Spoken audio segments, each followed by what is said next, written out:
रहीम। अस्सलाम वालेकुम dear fellows, उम्मीद है आप सब खैरियत से होंगे।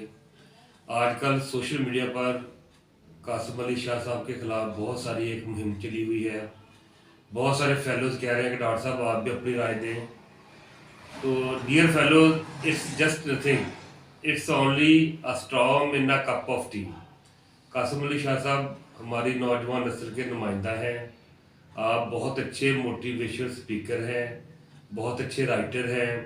आपने बहुत सारी नौजवानों की ज़िंदगियों को चेंज किया है। असल में जो मसला बना है वो एक इंटरव्यू था जो उन्होंने खान साहब का किया।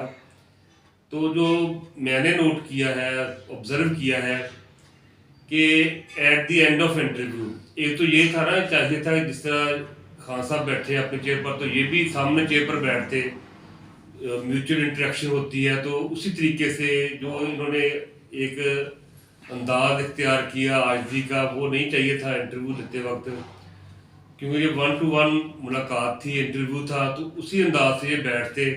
तो इसके बाद जो जिससे ये निशाना बने हैं तनकीद का, वो एंड में आकर ये थोड़ा सा इन्होंने ना अपनी सीरियसनेस लूज़ किया है।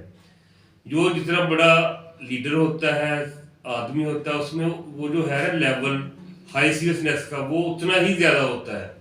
तो एंड में आकर इन्होंने फिर वो कहना शुरू कर दिया कि आप मुझे मेरे हल्के से एमपी की नशिस्त दे देंगे। तो इस वजह से जो था ना वो मामला वो डिस्टर्ब हुआ। इनको नहीं कहना चाहिए था, हालांकि जितना इनका कद काठ है, चाहिए तो ये था कि वो जमात, कोई जमात इनको ऑफर करे कि अगर आपने इलेक्शन लड़ना है तो हम आपको नामजद करते हैं। तो कोई मसला नहीं है। कासिम अली शाह साहब माशाल्लाह, अल्लाह इनकी उम्र दराज करे, बहुत अच्छे इंसान, बहुत अच्छे लीडर, अच्छे मोटिवेशनल स्पीकर, तो तमाम तर खूबियों का मालिक है। तो कभी कभार इंसान से थोड़ा बहुत हो जाता है, तो अल्लाह ताला माफ़ करने वाला है। अल्लाह ताला हम सबका हामी नासिर।